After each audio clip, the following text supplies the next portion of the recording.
Welcome, everybody. We have another exciting interview for you today. Today with us, we have Lucas Gillispie. Lucas is a director of digital learning and media for Surry County Schools in North Carolina. Welcome, Lucas.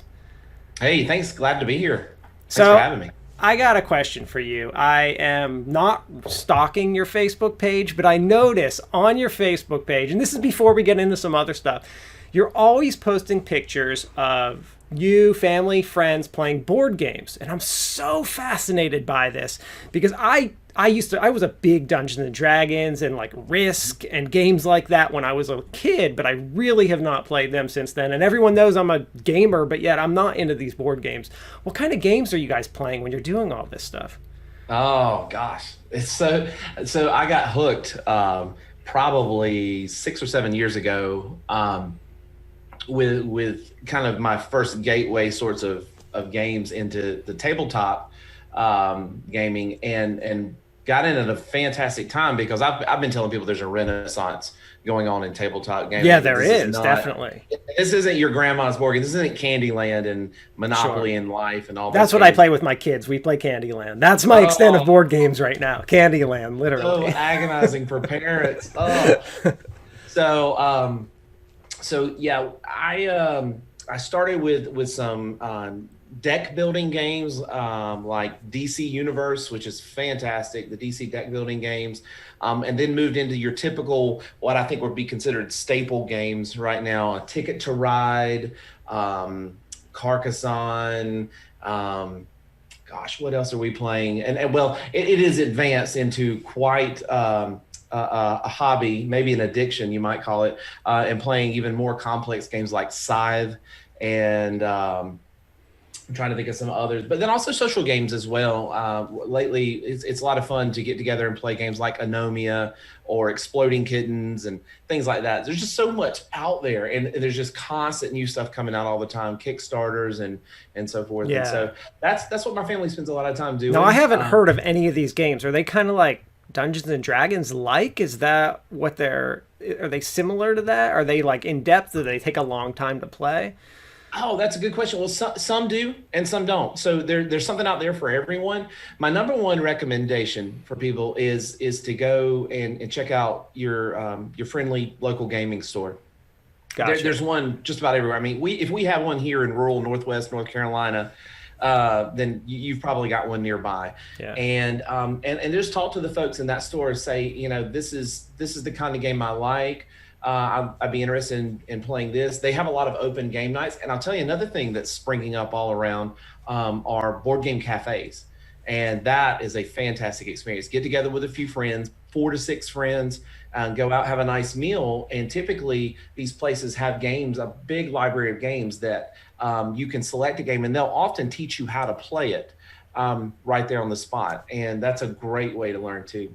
Yeah, I got to Just do so that many with things my out there. kids. I got to do that with my kids because I think they would enjoy that. And it's like Candyland. And I do have a 5-year-old, but my 9-year-old and 7-year-old could play some of these more advanced Oh, games. yeah. I mean, they can read, they can do stuff, and they're playing like Roblox and all. I mean, they can understand it. I think that's a really cool idea. I just, I'm not stalking your page. I just notice it every once in a while, and I'm always like, wow, that's really cool. I need to get into that. And we now have a club at UNCW that does it. We have there seems to be a big student population that's into it. Yeah. So just wanted to ask you that really quick before we really got into stuff. It's a lot of fun. I recommend it to anyone, and it's a good sort of counterpoint to our spending all of our time, with our faces buried in screens. Sure. Well, that's what I mean. It's like, hey, let's get together, eat some Cheetos, and have some drinks, and play a good board game. Yes. A lot of fun. Okay. So I want to go to your background a little bit. So you have a Bachelor of Arts in Biology.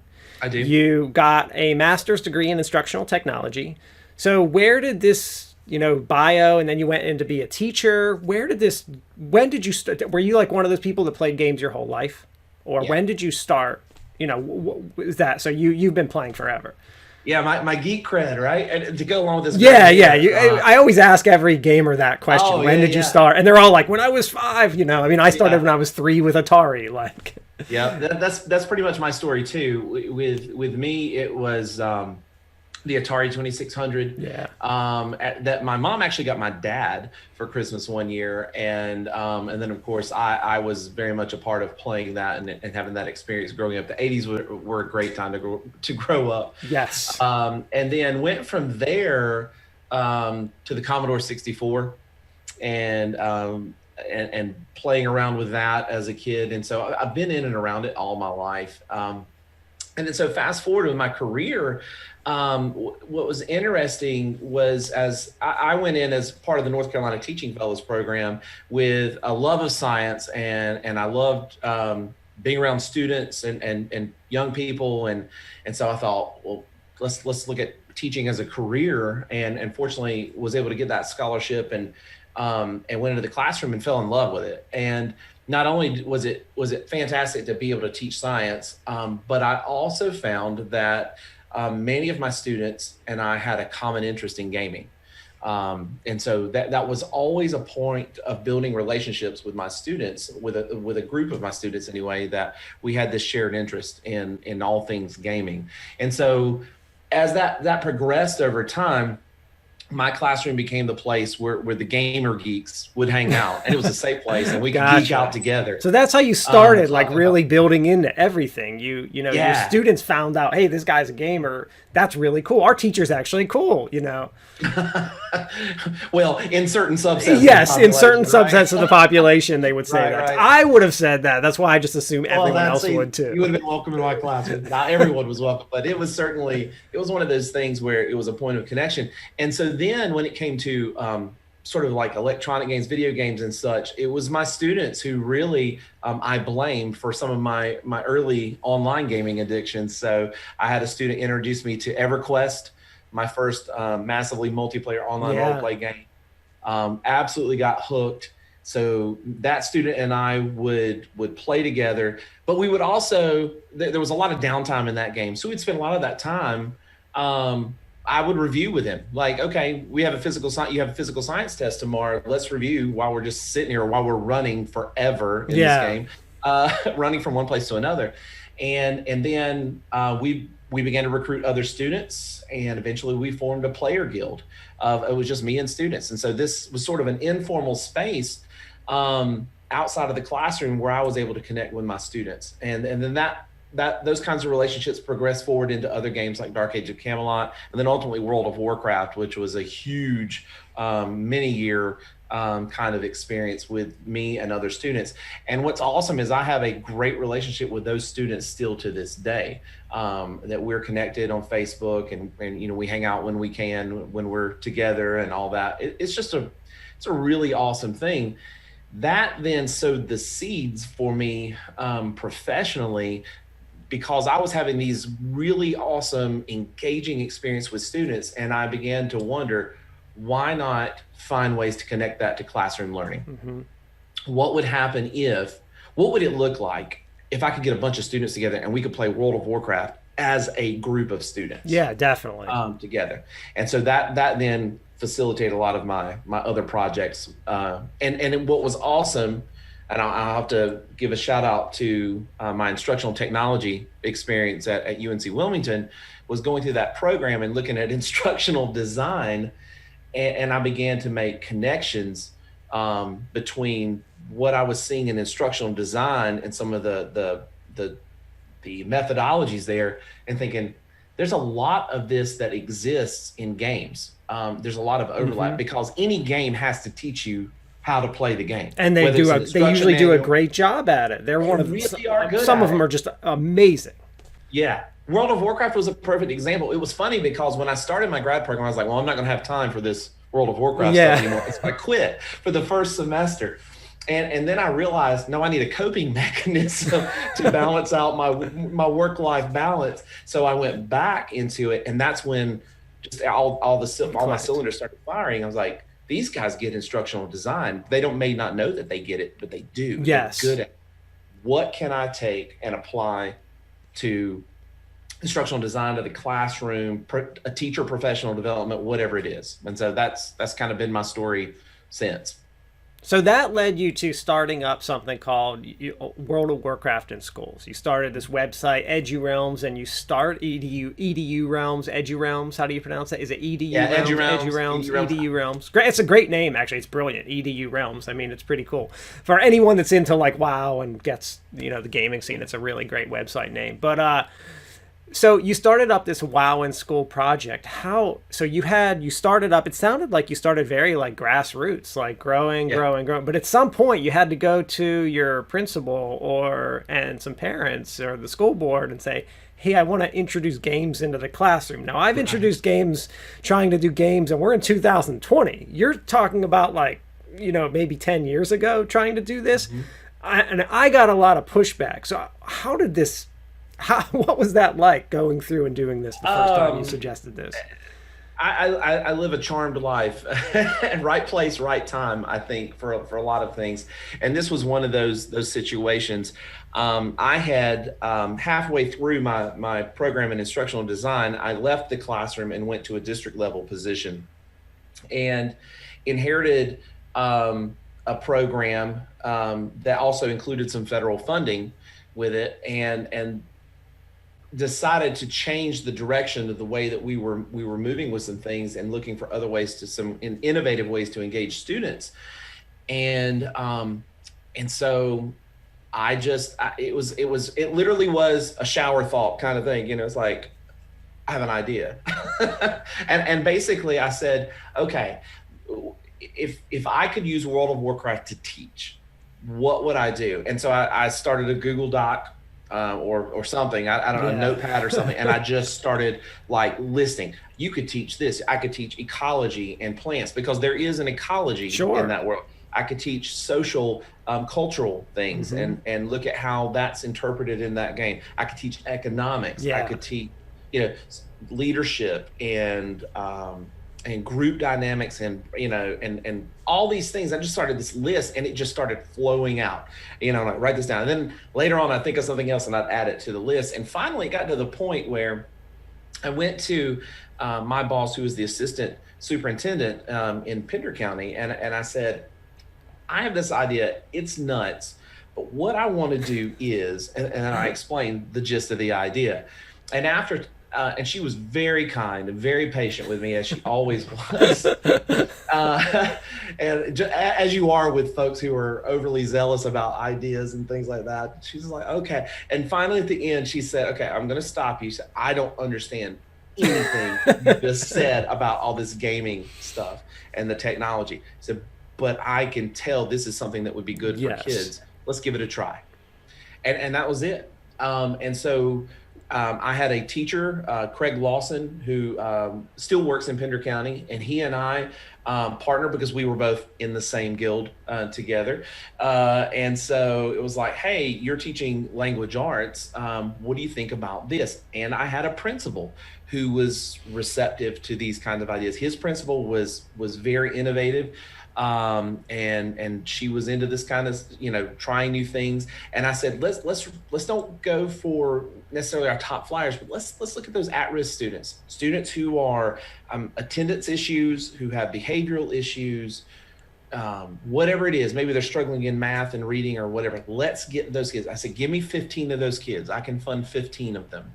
To be in an after-school program, and this is what we're going to do. And a few weeks later, we were up and running. I had my 15 awesome students, boys and girls, and we launched the program. And the things that we saw in the year that we ran, the couple years that we ran that program there early on, just amazing, just amazing. We had a parent. It was funny because one of my favorite stories to tell is one of the parents called the assistant superintendent, and she relayed this story to me, and I think she was trolling me a little bit. She said one of your World of Warcraft parents called, and I was like, and I couldn't read her expression. I was like, oh, no. What happened? I'm busted. Somebody knows I'm playing games at work, right? And she said she's concerned because her son is going from the middle school to the high school next year, and they don't have this program there. And how is he going to keep rooted and engaged in school when he gets to high school? Yeah. And at the same time, it was a celebration. It was also a heartbreak because, They weren't going to have it. That thing doesn't exist there. So Now, was this a class It was or exciting. this was a Yeah, club, yeah, right? You started as a club and then moved it into a class. Is that correct? yeah. Yeah, so based off of the club, the after school experience, the principal came to us and she said, this is amazing because this student over here, and she's pointing out a student, she said, won't engage in his language arts class. This one didn't start coming to school regularly until they got into this program, and now they're showing up every day. Their attendance is going up, and how do we take regular school day? And so Craig and I sat down and said, okay, what are we going to do? Again, that charmed life sort of thing happened. I had been sharing this on social media, and I had a person that I didn't even know reach out to me and said, hey, I'm following your work. I think it's awesome, and we would like to fund it. Like, whoa! What? And she says, and also I have a level 70 paladin on such and such. And So like, she's also so she completely really gets it. Get Yes. it. Right. And so we got a grant that funded the program for an additional 2 years, funded the development of a curriculum. And so Craig and I co-wrote the curriculum aligned to language arts standards, but focus a lot on leadership, social skills building, and things like that for students. And then part of the deal was once that curriculum was written, we put it out online for anybody who wanted to follow us in our crazy footsteps to do it. Yeah, so that's important for everyone. All this curriculum is on Lucas's website, and I'll put the link. You'll have the link in the video. Just check at the bottom. You can get all the links for this stuff, and it's free for everyone. So, I tell people, you keep talking about like, oh, I went to my principal. She didn't understand this, but she thought it was a cool idea. So I keep finding, as I'm talking to people about esports and gaming and stuff, that there are three kinds of people. There are people who completely get it. They play the games. They're like, yes, this is awesome. Very rarely do I have a gamer that's against it. They're like, oh, I could totally see the application of this, using games for learning or something like that. Then I have the people like your principal who they're like, I don't understand this at all, but I see the big picture and see how this is could be a really cool idea. Then I have the people that literally will tell me to my face, I hate gaming, I hate video games, and I don't think that it's appropriate to even have this anywhere near education. Mm-hmm. And so, do you deal with any of that kind of big push? Have you dealt with those people? Like, what do you? I know there's only so much you can do. You can't change someone's mind, but are you dealing with those people, or where? Occasionally. Yeah. Occasionally. It's actually much rarer than I ever thought it would be. I think enthusiasm and knowledge can sell a lot. I recommend any educator who's interested in pushing into this space in uncharted territory needs to do a couple of things. One, read up. Read James G. And authors like that. Read get the rationale behind it and look at how it connects to pedagogy. Mm-hmm. Those guys, G, and then Mark Prinsky's got some books a little less academic, but certainly worthwhile. And there's a lot of literature. There's research out there showing what this. Oh yeah, can Kurt do. Squire there's a bunch. and guys like that. I mean, it's fantastic stuff. So do a little reading about it, and so you're going. I say armed, but go in armed. That's the first thing. And then you want to get your IT staff on board as well. So start courting them, because you might end up asking them to install some things that are kind of that's a little not typical. I need you to open up Steam so we can download these games and such. You want to kind of work them through that. But the number one is sell it. For me, two things. One, see if you can convince them to start as a club. Clubs are safe places. Mm-hmm. Call it a pilot. Call it whatever you will, because a lot of administrators are okay with failure within that context. It's a club. It didn't work out. Sure. They didn't really invest anything. Maybe you used a room that you already had, all that kind of stuff. No harm, no foul. Use what you have. And then beyond that, if you can get that started, then invite them in. Mm-hmm. And I will unashamed. I'm not ashamed of saying that I will front load my student participants. You guys have to sell this. All right. And so I want you to be able to say, when somebody comes out like, okay, but you're just playing a game, what are you really learning?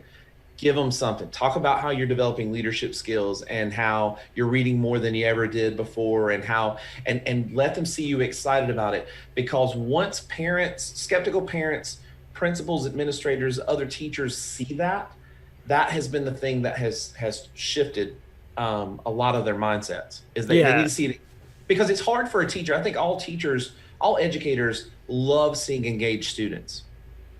It just, you know, when you walk into a space that when there's engagement going on, regardless of what the context is, they're engaged. And so these students being engaged in these environments, the energy and the discussion and all that that's going on has been the best seller for me of anything. Yeah, when no, other that people walk in, they're like, I want my classroom to look like this. Well, yeah, I can you help. know, my first esports competition that we had, I invited a bunch of faculty and administrators, and I told them, "Hey, come check it out." And when they walked in the room, I don't know what they necessarily pictured. I'm not sure I knew what to expect for our first one, you know, at UNCW. And when they saw like 100 kids not goofing around, not partying, actually being, you know, they were ready for a tournament, a competition, and feeling that energy. And they were like, oh my God, this is amazing. I took a bunch of video, I sent it around, and people were like, oh my goodness, like that was the craziest thing. I just, they didn't know what to expect and couldn't believe that there was this energy and this seriousness. And this is a whole community of people that sometimes this is like what they do. They're not that they play video games all the time, but it's a part of their life. It's a part of what they enjoy, a part of what that makes them happy. So figuring out how we can utilize that as educators is an amazing thing. So Yeah, absolutely. so you guys moved on to some other games. You've done some other things. You guys moved into Minecraft, and you're still using Minecraft for a bunch of things. What kind of stuff are you guys doing with Minecraft? I saw you had like a camp. You've had some camps. I guess you didn't really have them this summer, but you've had some camps and done some cool things. Oh, really? Yes. Again, the beauty of the platform, right? And being flexible. Our new phrase in public education these days, with everything going on, is "blessed are the flexible," because when you're flexible, you can do anything. And so Minecraft was sort of the next logical step after the World of Warcraft thing, and it's sort of like once you've done World of Warcraft, anything's possible. Sure, I mean Minecraft was like a no-brainer early on. And so we started using Minecraft in education back in, I think it was 2009. Yeah. When we introduced it in the district, early in the early Java days. And then thank goodness Joel Levin and all his great work with Minecraft EDU came along. And then of course, Microsoft has bought it and just taken a run with it and doing great things. So it's just, the beauty of Minecraft is that it's such a flexible platform. Yes. With such a low barrier to entry. You can I'm telling you, give me any curriculum and I'll create you Minecraft lessons or lessons in Minecraft based around that curriculum. So for us, you mentioned the camps. I've run Minecraft camps, and we are actually doing game design within Minecraft. Yeah, definitely. So that's the premise of the camps that I've been running face-to-face for several years. Well, we were poised to launch that camp for the 4th year this year. And of course, everything changed with the virus and all that. So we pivoted and moved all of our camps to virtual formats, the ones that could translate. Well, Minecraft was, I had to think differently about it. Realizing I'm not going to be able to have all of my students in the same room at the same time. But what we did instead was I said, okay, regardless of what platform you have, if you have Minecraft in some form or another, you can do this. And then basically took a challenge-based approach. So each week I opened up new challenges for them and encouraged them to share the things that they were creating with each other. And I had students from late elementary all the way up to early high school in the same space, learning from each other, encouraging each other. Hey, that's really cool. I like how you did that, how you tackled this week's challenge and things like that. And it was a great experience. So you guys did a camp virtual, which I think is pretty cool because it's, that's one of the cool things about gaming in general is we can, coronavirus has impacted us a lot, but we can still do a lot of the things we weren't doing. So how is this virus impacting your job coming up for this school year? Like, what do you? I mean, I know it messed everyone up in the spring, but now we've had a little time to plan, at least somewhat, to be a little more prepared than the spring semester. So what's going on? What's going on with your job this fall? So well, first off, I have to give a shout out to the teachers that I work with in my district, and teachers everywhere really, who are just amazing people. Yeah, because it's so incredibly hard, but they adapted to that challenge in the spring when just suddenly finding themselves having to do remote learning. Hours here were just amazing, and so that kind of like, okay, this is what it looks like emergency wise. So then we've had the summer then, at least at the district level, to say, okay, we did an emergency mode. What would it look like to be more intentional about it? And so we have been really doubling our efforts with our teachers, some best practices, and then really working to help people understand that equity issues amongst students are sometimes invisible when they're in the classroom, but when they're in their homes, we can't assume anything.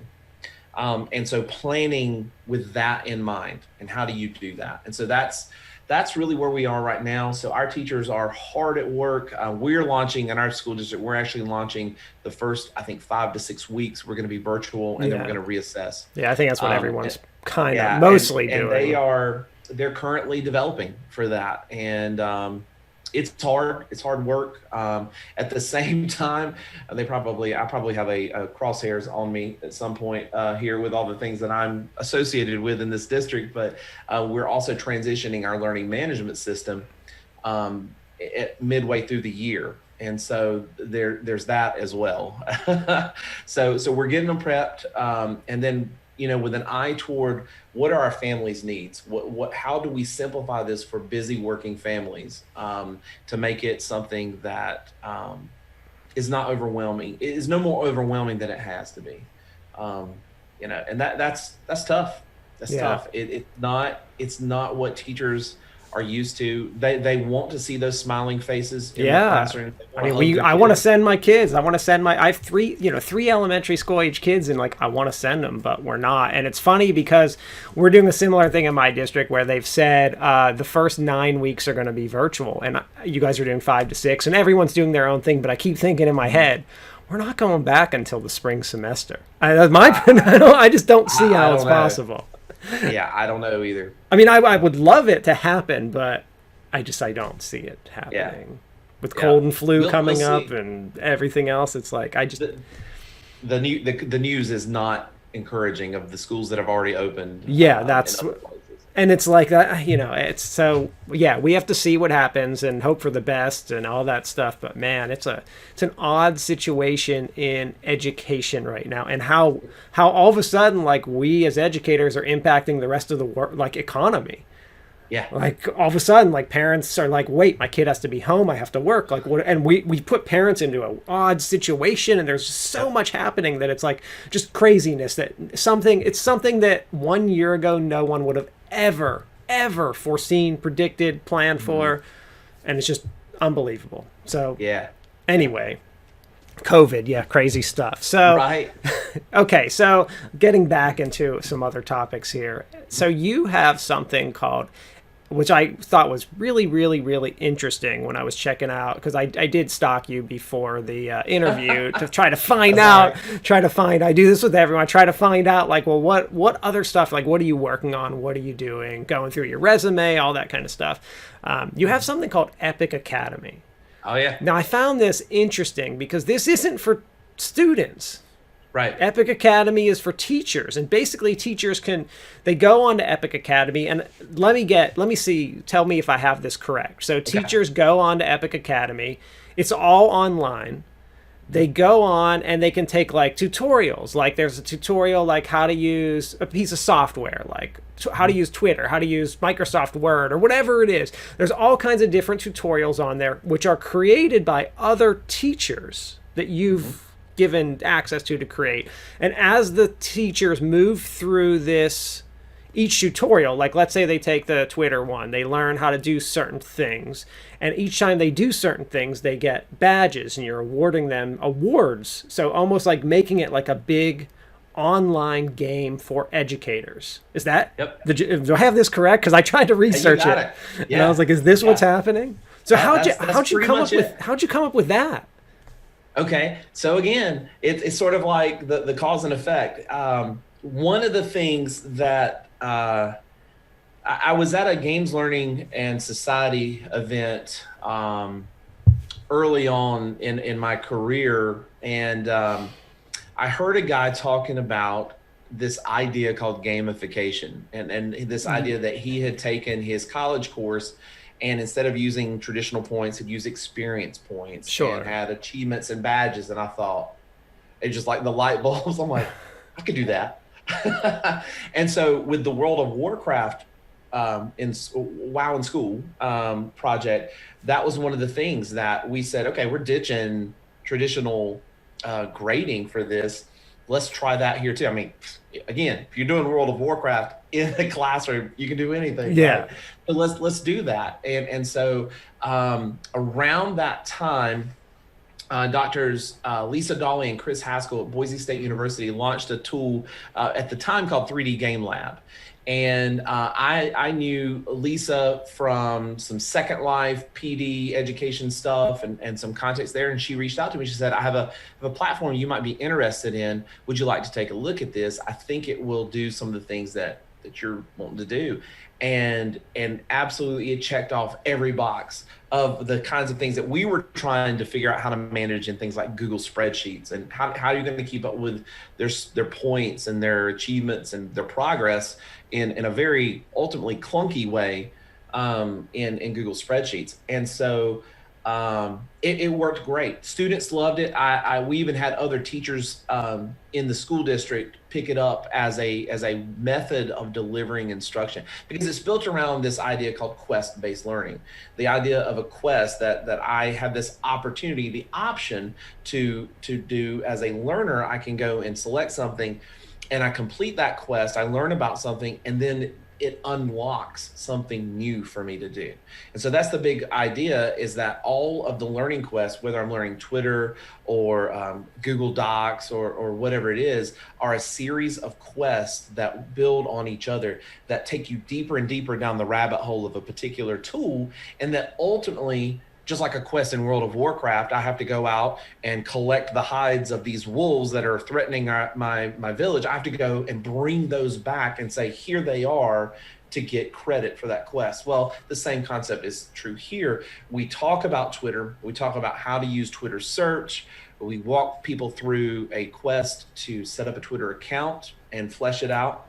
And then ultimately, they participate in Twitter chats based on their subject area, whatever it is that they work in, whether it's ELA or science or exceptional children or whatever, and show artifacts of that, screenshots and et cetera. And it's like, yeah, okay, if you can do all those things, for me personally, you have satisfied what I would want any educator to know about Twitter. Here's your badge that says that Surry County Schools says that you can do all of these things. So your teachers are getting like credit for this from the school, so it counts for credit. And now, is this only for teachers at your school too? What's that again? Is this only for teachers in your district? Currently, the program itself is. However, we are in the process and have released pretty much all of that content online for anybody to use. Gotcha. Yeah, because I thought I saw all of it. Yeah, and so there's two actual reward systems in there. There's the badge that teachers get. So that's an electronic badge, micro credential that they can put in their online backpack. But there's also the experience points that they earn for completing the quests in a quest chain. Those then get converted into continuing education units, which they do to maintain their license. So we have divorced or separated the badge itself from the CEUs, and because it's kind of square peg round hole with me, and I've kind of resisted like really attaching those two things together. Yeah. No, that makes sense. Okay, so you're doing all this crazy stuff, like a lot. Yeah. Do you, so I don't want to ask you about money, but do you get any, is this all just part of your job, or are you like making money from stuff? Because I think you deserve it. And I don't want, you don't have to answer this if you don't want to, but it's a curious question. Yeah, no, I don't mind at all. So every once in a while I'll get some small, like little consulting gig here or there, but for the most part, no, it's part of my job. In an age of teachers pay teachers. Yeah, which is one of the reasons why I ask. I don't fault people for that entrepreneurial thing.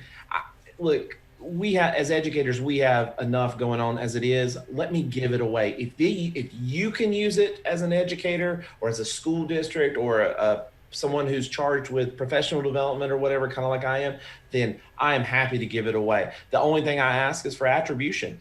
And really, that's not attribution so much for me, at least in the case of Epic Academy, as it is for all of the teachers who are also contributing content, because this gives them an opportunity to be leaders, and contribute to the field. And so all of the quests and things that we give away with Epic Academy, at the bottom there's a footnote or whatever that says, this is the teacher who developed this. Yeah. Here's their Twitter handle. Go follow them, connect with them, because they're awesome. Yeah. And in some ways, there are, I always find that there's advantageous to get your stuff out there, and maybe you don't charge for it, but maybe money finds you in a different way. As you said, a consulting gig, or someone wants you to speak or something like that.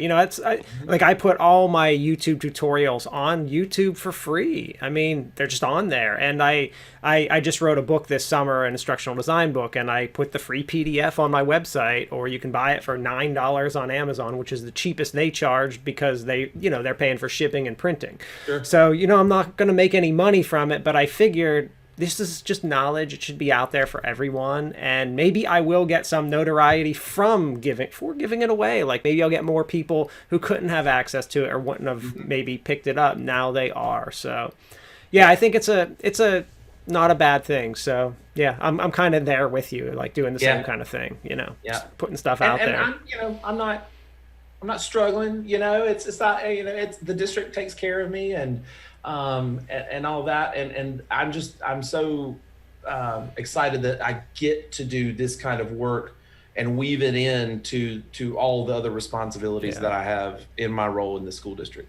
Now, I was checking out your setup that you've got. At home, you have one of those. I saw you got the double monitors, you got the light ring, you got another light. Again, you were posting pictures on Facebook. This is one I actually noticed a long time. I think I even commented on the photo when you first posted it a long time ago. So it's a great setup. So what kind of system are you running? Like, what do you? I'm always curious what people are. Because I'm all into tech. I'm always curious about what you've got going on there.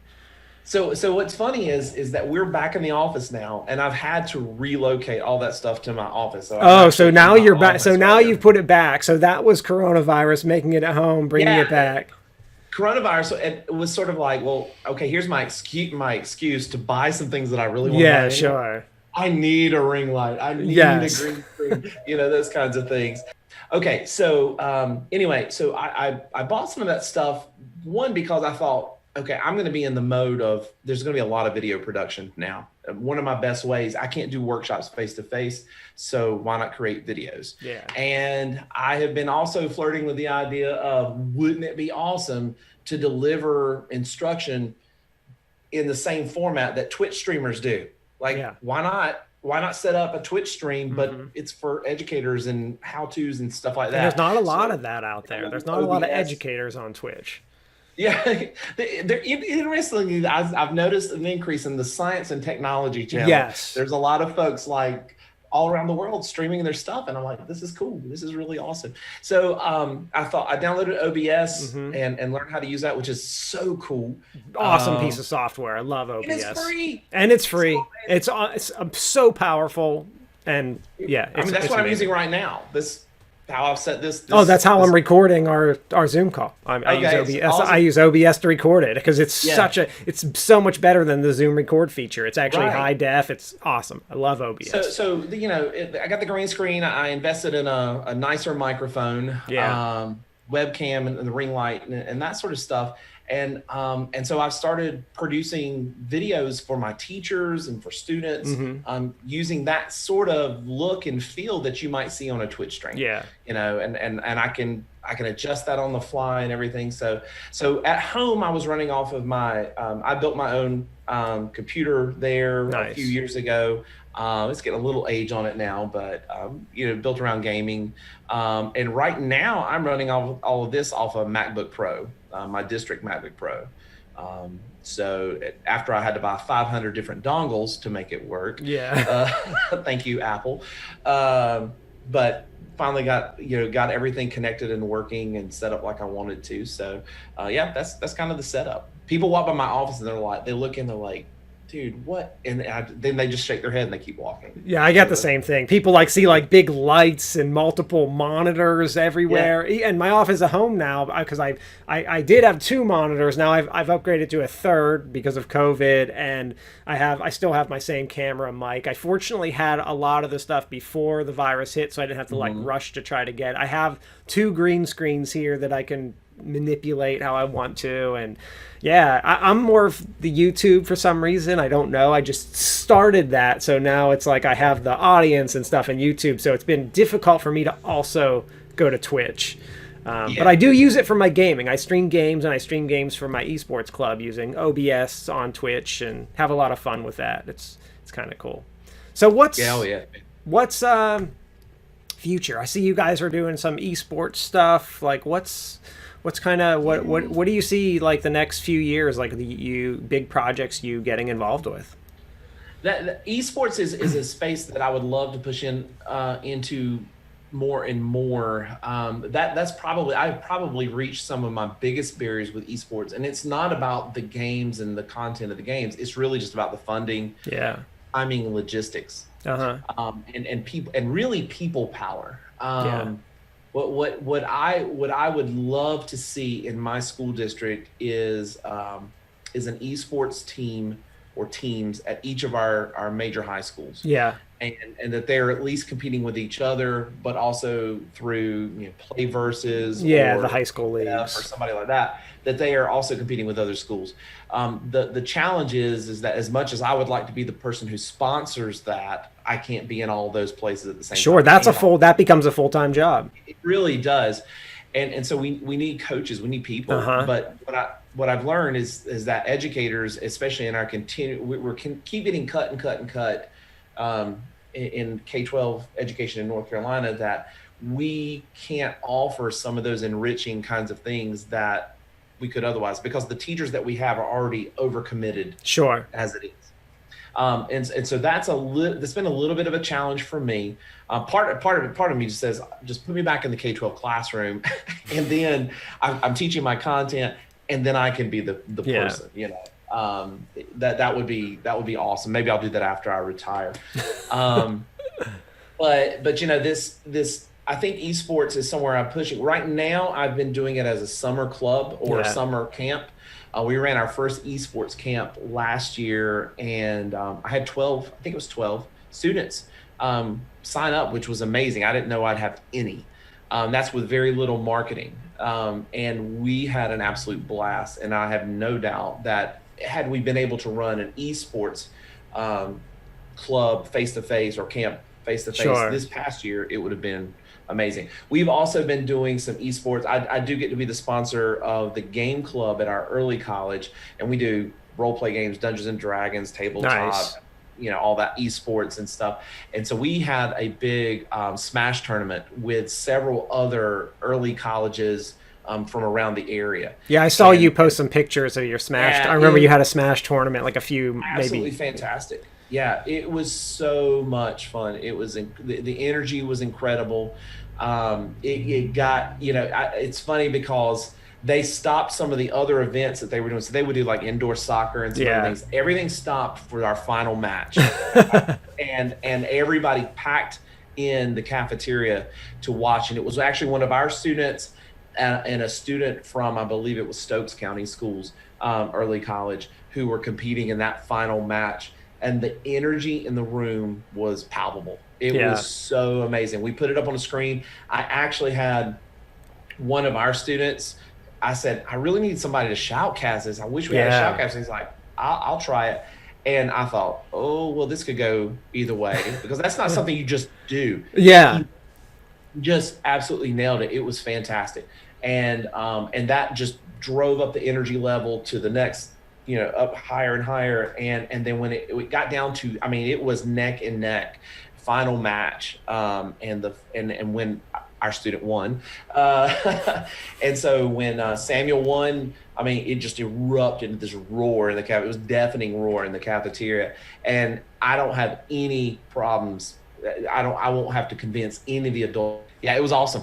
It was fantastic. Yeah, that's really cool. It kind of reminds me, because we do a lot of Smash. That's kind of our in-house game that we do for our, because we have teams at the college level, but our in-house tournaments are mostly games like Smash that are perfect for that. And yeah, I saw some of the video of your tournament, and the shoutcaster did sound really good. It's amazing how these kids, like, they're watching these videos at home all the time. Like, they are learning how to do this. And they all of a sudden, my 7-year-old can get on YouTube and he imitates Preston or whoever he watches. He'll get on, because I let my kids make their own YouTube videos when they're like playing Roblox or something. They don't do it often, but every once in a while he'll get on and he'll be like, "Hey guys, I'm gonna do, if I get 5 likes during this video, I'm gonna do this, and like, just, this is part 1, and if I get 3 subscribers, I'm gonna make a part 2." Like, they're just they're really emulating what they see, and some of the really good qualities of what the YouTubers are doing that are good for kids. Like, they're learning from it, and they can almost get on and do it. It's really cool to watch. I like that a lot.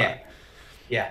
It's awesome. My youngest daughter has started a YouTube channel, and she found out it was a lot more work. Yes, it's work. It really is. It's not just recording for fun. You have to produce and edit and plan and get lighting and sound and It's been a challenge. She's done a few videos, but it's something it's accessible to them, and I think that culture, the YouTube streaming, TikTok culture, we have to adjust to it. Yeah, absolutely. As educators. We really do, and I think when we adapt some of that. And kind of co-opt some of that methodology for our instruction, I think it'll be effective. Yeah, no, I think I think even in like a field of instructional technology, I see people asking, well, what kind of camera should I use? And I'm thinking, ask any 14-year-old kid and they can tell you, because they know exactly what kind of camera that Dan TDM has. They know the mic that Dan TDM has. They know the monitors he has. They can tell you the setup, how to do it, what channel, like they can. It's just unbelievable. And I don't just want to say it's just that these kids, they're young and they know everything, but it's their culture. Like, they are literally part of this tech revolution where they don't watch TV, they watch YouTube and Twitch. And it's just a whole different thing than when I was a kid and had 6 channels on the TV that I could choose from. Right. In like 1985. They have YouTube and they can pick, and it's cool. So anyway, Lucas, it's been a pleasure. Thank you. Thanks for having me. This is awesome. Yeah, it's been good. So, guys, I'm going to put Lucas's bio down in the video so you can read his full bio. Also his contact information and everything like that. So be sure to follow him on, his various social media platforms. And later, everyone. See you, Lucas. All right. See you guys. Take care.